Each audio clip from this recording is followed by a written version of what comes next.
Halo semuanya, kita jumpa lagi dalam video pembelajaran. Kali ini kita akan belajar mengenai sejarah ya, yaitu materi kedatangan bangsa Eropa di Indonesia ya. Jadi kita akan bahas mengenai bagaimana sih kok asalnya sampai bangsa-bangsa Eropa ini bisa datang ke Indonesia. Ya, ini diawali dengan peristiwa jatuhnya Konstantinopel ya ke tangan kekaisaran Turki Utsmani di tahun 1453 ya. Jatuhnya Konstantinopel ini menimbulkan kesulitan bagi bangsa-bangsa Eropa, terutama dalam bidang perekonomian ya, yang awalnya kebutuhan barang-barang dagang berasal dari Asia ini banyak dipasok melalui Konstantinopel, tetapi sejak kejatuhan kota itu bangsa Eropa harus mencari sendiri barang-barang kebutuhannya, terutama rempah-rempah. Ya. Nah, untuk mengatasi hal tersebut, akhirnya bangsa-bangsa Eropa ini mau nggak mau harus melakukan penjelajahan samudra. Ya, mereka harus mencari jalan lain untuk memperoleh rempah-rempah. Ya. Nah, bangsa Eropa yang mempelopori penjelajahan samudra ini adalah bangsa Portugis dan Spanyol. Ya, kenapa sih kok sampai bangsa Portugis sama Spanyol ini pertama kali sampai sebagai pelopor? Ya, karena kedua bangsa ini itu yang mengalami krisis ekonomi paling parah pasca kejatuhan Konstantinopel 1453 yang akhirnya mendorong mereka itu untuk melakukan penjelajahan samudra. Selain itu ada faktor pendorong yang lain ya. Hmm, Selain faktor dari ekonomi tadi, yaitu yang pertama adalah terpengaruh oleh ajaran Kopernikus yang menyatakan kalau bumi itu bulat. Ya, oleh karena itu mereka sambil membuktikan apa benar sih ya ajarannya Kopernikus itu. Faktor yang kedua adalah tertarik dengan kisah perjalanannya Marco Polo ya ke dunia timur ya ke Asia yang diceritakan dalam buku Imago Mundi. Ya, Imago Mundi itu isinya itu tentang anggapan bagaimana dunia yang diceritakan oleh Marco Polo selama dia melakukan penjelajahan ke dunia timur. Ya. Kemudian yang ketiga timbulnya kemajuan ilmu pengetahuan dan teknologi seperti penemuan kompas, navigasi, bubuk mesiu, peralatan kapal yang mempermudah pelayaran. Dan yang keempat adalah terdorong semangat mewujudkan 3G ya, yaitu gold itu mencari kekayaan, glory itu memperoleh kejayaan, dan gospel ini menyebarkan agama Kristen. Nah, berikut ini akan kita ketahui ya pelaut-pelaut Portugis dan Spanyol yang menjadi pelopor masa penjelajahan samudra. Diawali dari pelaut Portugis Bartolomeus Dias. Ya, dianggap sebagai pelopor penjelajahan samudra bangsa Portugis ya. Pada pertengahan abad ke-15, pelaut-pelaut Portugis ini sudah lama mencoba menyusuri pantai barat Afrika. Ya, Dias ini dapat mencapai ujung selatan benua Afrika di tahun 1486. Ya, sewaktu dia tiba di sana, dia itu menamakan daerah tersebut Tanjung Topan karena ketika tiba di sana itu terjadi badai topan. Ya, pada perkembangan selanjutnya, nama Tanjung Tupan ini berubah menjadi Tanjung Harapan. Ya, perubahan ini bermula karena adanya prasangka kalau Tanjung itu tidak akan membuka pintu untuk menuju dunia timur. Tapi kenyataannya eh, Tanjung tersebut malah membuka harapan untuk melanjutkan perjalanan Bartolomeus Dias eh, ke dunia timur. Ya, begitu pula diikuti oleh pelaut-pelaut Portugis yang lainnya. Yang kedua adalah Vasco da Gama.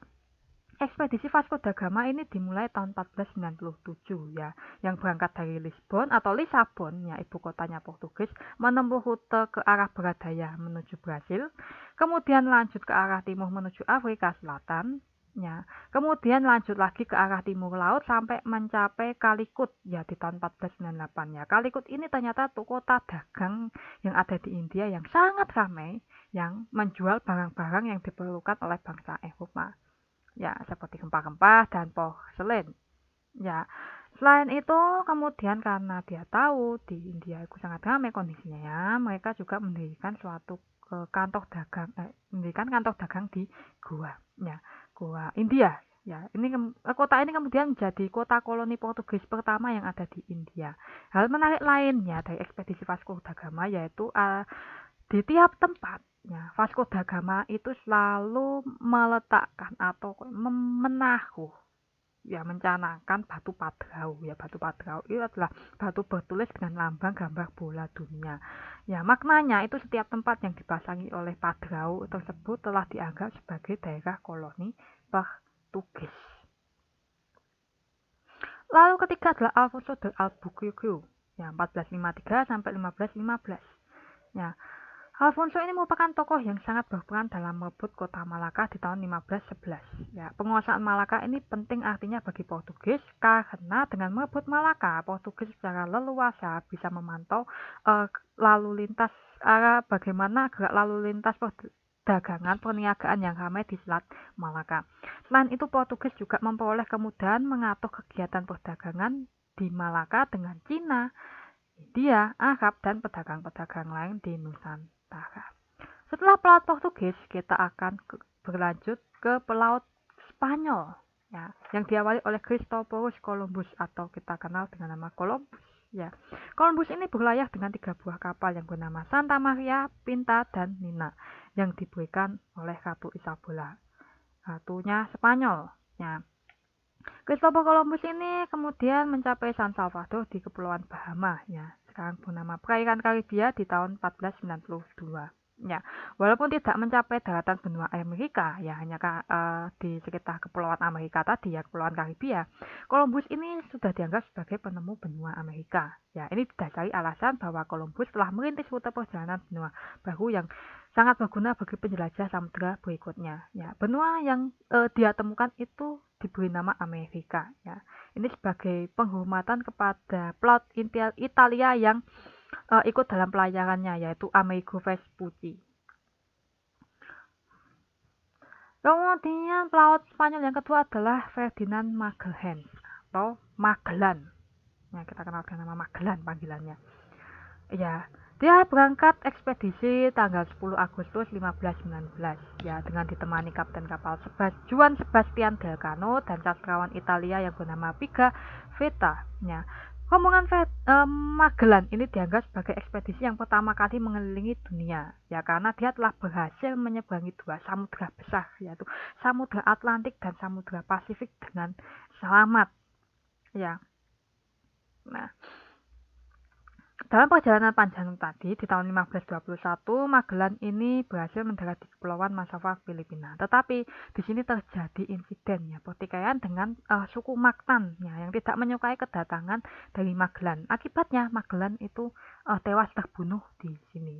Dan ekspedisi ini dilanjutkan oleh Juan Sebastian Delcano yang kembali tiba di Spanyol di tahun 1522. Ya, atas penghargaan keberhasilan dari ekspedisi ini, Raja Spanyol ini menghadiahi sebuah bola dunia tiruan kepada rombongan ekspedisi Magellan. Ya. Oke, setelah kita ngomongin mengenai pelaut-pelaut Portugis dan Spanyol, kita akan ngomongin atau membahas masalah mengenai bagaimana sih bangsa Portugis dan Spanyol, ya, terutama itu bisa dibagi Nusantara, ya, dan daerah mana yang diduduki oleh mereka.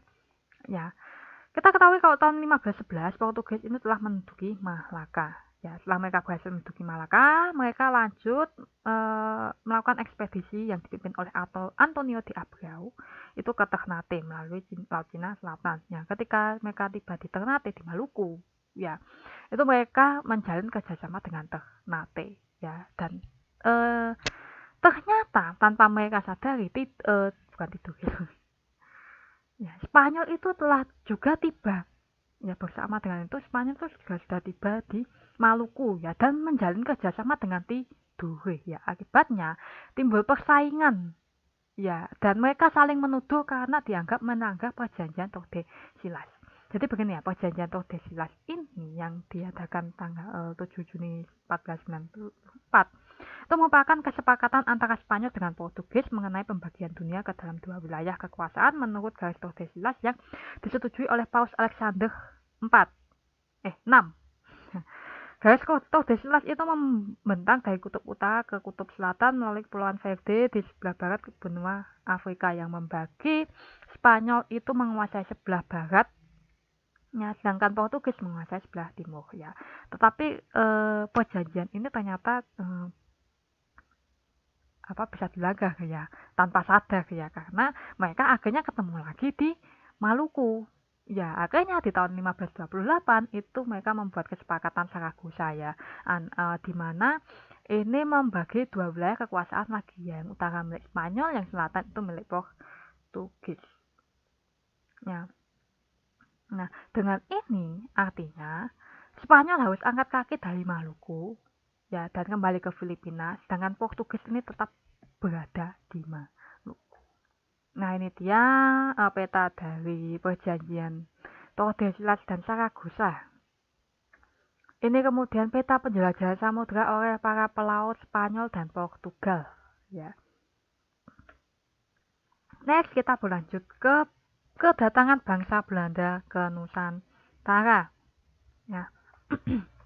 Nah, kedatangan bangsa Belanda ke Nusantara ini ya dilatar belakangi antara lain jatuhnya Konstantinopel ya di tahun 1453 yang mengakibatkan bangsa Belanda ini kesulitan memperoleh rempah-rempah. Selain itu, ini berkaitan dengan alasan politik adalah timbulnya perang antara Belanda dengan Spanyol yang disebut Perang 80 tahun yang terjadi tahun 1568 sampai 1648 ya, karena di Belanda itu tidak mau tunduk terhadap Spanyolnya. Sebelum dan selama perang berlangsung ya, perang antara Spanyol ini, Belanda itu punya peran besar dalam pendistribusian kapal di Eropa yang banyak memuat barang-barang dari Lisbon ya, dari Spanyol. Kok Lisbon sih? Lisbon ini Spanyol ya, ya. Lisbon itu Portugis, sorry ya. Lisbon Portugis. Ya. Kota ini pada masa itu memang merupakan pusat perdagangan di Eropa Barat dan banyak terdapat rempah-rempah yang dibawa Portugis ke Asia. Nah, kegiatan perdagangan melalui Lisbon ini sangat menguntungkan Belanda. Ya, karena melihat kemajuan dan keuntungan dari Belanda, Raja Philip II dari Spanyol ini kemudian berusaha untuk menyatukan Spanyol dan Belanda ya, supaya Spanyolnya juga sama-sama untung, karena tadi kan Spanyol itu mengalami krisis yang paling parah ya karena kejatuhan Konstantinopel. Ini dilakukan dengan langkah yaitu menutup pelabuhan Lisbon di Portugal dan dengan harapan untuk menghancurkan perekonomian Belanda. Akan tetapi ini justru mendorong bangsa Belanda untuk mencari jalan sendiri untuk mencapai Nusantara. Ya, dengan bantuan dari Cornelis de Houtman dan Jan Huygens van Lieshoten ya, mereka ini berhasil menemukan melalui berlayar ke jalur timur ya, karena kedua orang ini pernah bekerja untuk Portugis di Asia selama 14 tahun. Ya.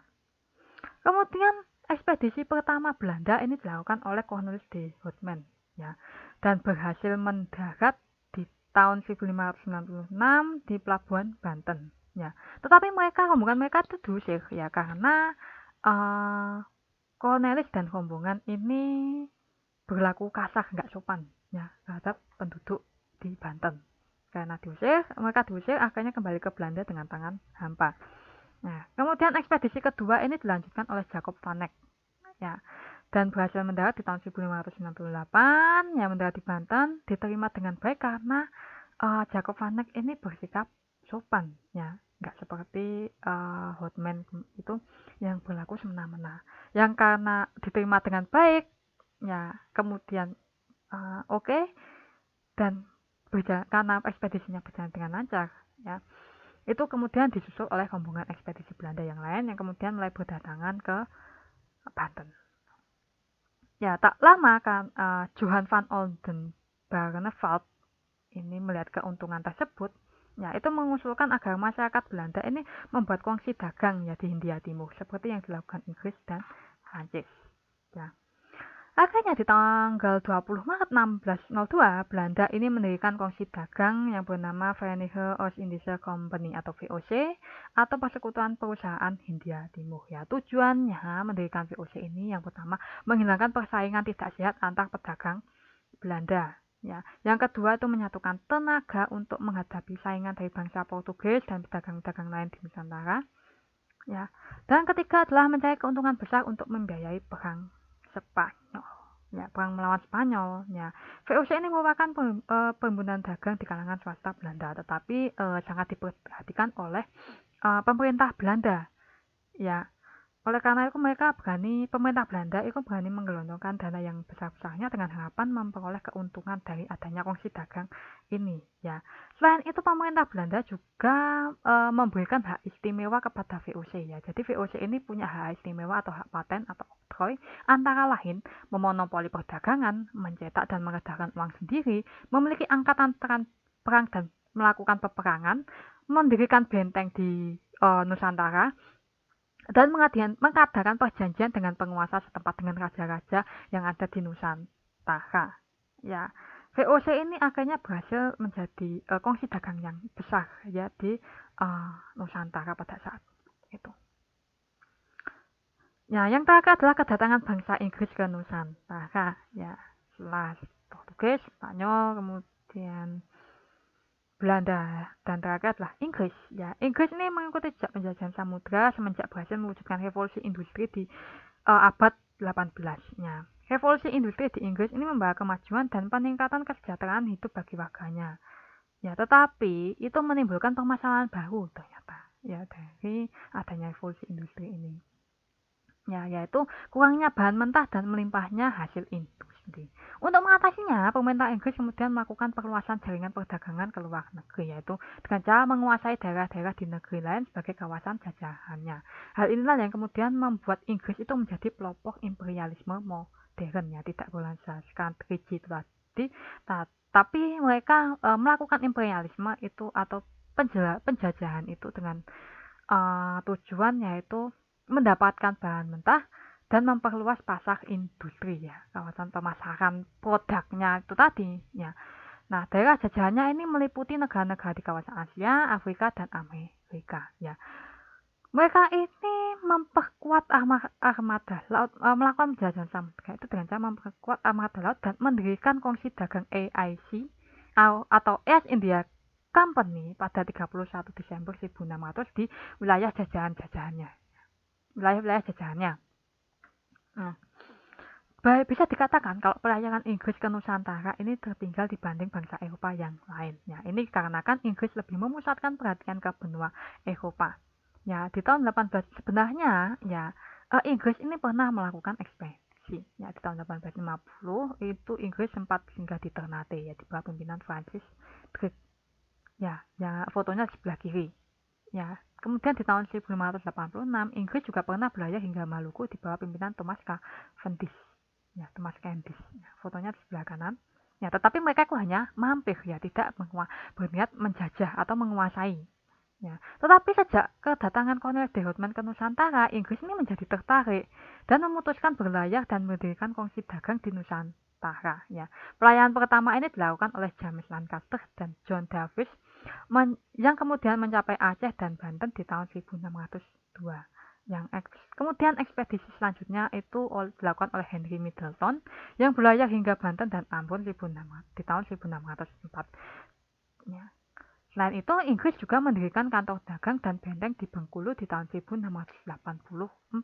Ya, yaitu AIC tadi. Ya, benderanya itu seperti pada gambar di tengah bawah.